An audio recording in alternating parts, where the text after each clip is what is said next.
The Danish royal couple, King Frederik and Queen Mary, despite their royal status, do not miss the opportunity to enjoy holidays and friendly gatherings. Just last weekend, on August 24th, 2024, they attended a grand event celebrating the 50th birthday of their close friend, Baroness Helretstad, held at Gavno Castle in Næstved. The event, attended by the royal couple, was a clear indication that the differences that arose last year had been resolved.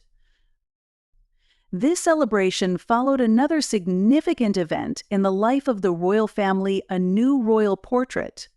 In this new portrait, Queen Mary was absolutely radiant in a white dress with a bright floral pattern and an elegant silhouette that perfectly highlighted her grace. The public's attention was also drawn to the Queen's impeccable makeup and hairstyle, which added to her charm. At the birthday celebration, Mary once again amazed everyone with her refined style, appearing in a flowing pink chiffon dress. She always adheres to royal standards, choosing outfits whose length usually reaches her elegant ankles, which she skillfully accentuates with high heels. This time, Queen Mary opted for a sleeveless fitted dress that beautifully highlighted her figure. Her hairstyle remained unchanged smooth hair with a few romantic curls, which has become her signature look. King Frederik, on the other hand, chose a dark blue suit and black shoes to complete his image. Baroness Helretstad has been a close friend of Queen Mary for many years. Their bond was further strengthened when Mary became the godmother of Helly's youngest son. Holger, and the Baroness herself became the godmother of Prince Vincent in 2011. This friendship, reinforced by spiritual kinship, has become one of the important aspects of their relationship. Recently, the royal couple concluded their summer tour with a visit to the city of Basel. This year has been the first serious test for Frederik and Mary in their roles as King and Queen of Denmark, as successors to the very popular Queen Margrethe. Every step they take is closely watched by the public and perceived as an attempt to find the right path that allows them to maintain a high level of trust and establish their new role across the country. In this process, the strategy of continuity has proven to be the best choice for them, and the recently concluded summer tour, which was met with great success, is a shining example of this. It's worth analyzing in more detail the strategy that led them to success. The summer cruises aboard the Dannebrog, led by Queen Margrethe, became a true tradition, and the new royal couple was expected to continue this practice. The decision not to abandon this journey turned out to be very successful, as it allows them to visit those corners of the country that, due to their remoteness or lesser significance for institutional activity, are often overlooked. After all, life exists beyond Copenhagen, and during this summer journey, Frederik and Mary presented themselves as the kings of all of Denmark, including its most forgotten parts. The royal expert and historian Lars Hovbakke particularly emphasized this aspect. They visit certain islands to show that they are not just the king and queen of Copenhagen and Northern Zealand. And of course, this is especially important now because they are the new royal couple.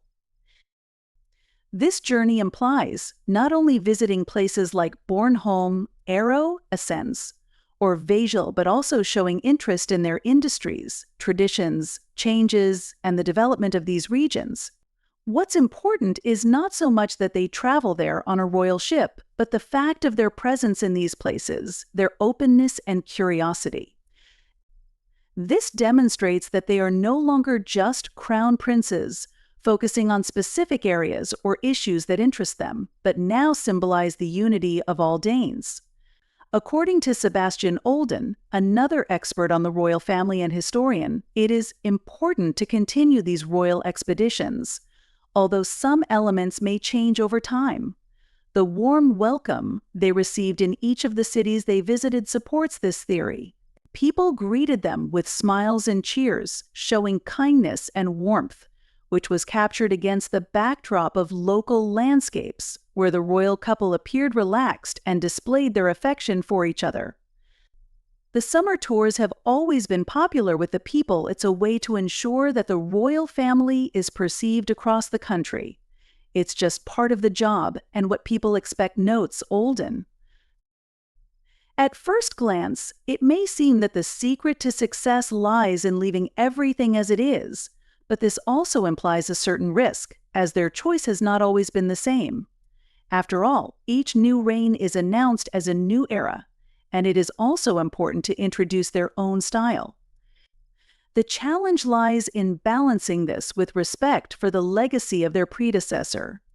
Frederik himself explains some of the changes he would like to introduce in his autobiographical book Words of the King.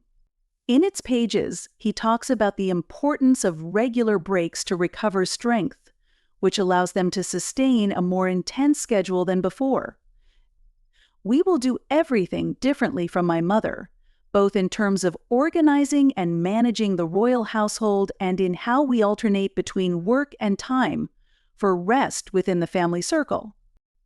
However, these breaks did not sit well with many citizens who did not understand why a monarch who had just ascended the throne needed rest.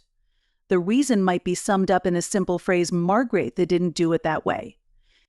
Comparisons are unpleasant but inevitable, and it seems that the new kings have learned from this. Frederik and Mary are starting a new phase after successfully fulfilling their summer duties, and now they face the challenge of maintaining a high standard and continuing to make the right steps that will allow them to establish themselves as modern and dedicated monarchs, just as Queen Margaret was. Reflecting on the journey of King Frederik and Queen Mary, it's evident that stepping into the shoes of their beloved predecessor, Queen Margaret, is no easy task. In their approach, balancing respect for tradition with the need to introduce their own style, speaks to the delicate art of modern monarchy. The success of their summer tour, marked by genuine engagement with even the most remote parts of Denmark, demonstrates their commitment to being more than just symbolic figures. They are striving to be monarchs who resonate with all citizens, regardless of location or status. Yet the challenge remains to maintain this connection while carving out their unique identity as leaders. The true test of their reign will be in how they continue to navigate this balance, ensuring that their legacy is both respectful of the past and hopeful for the future.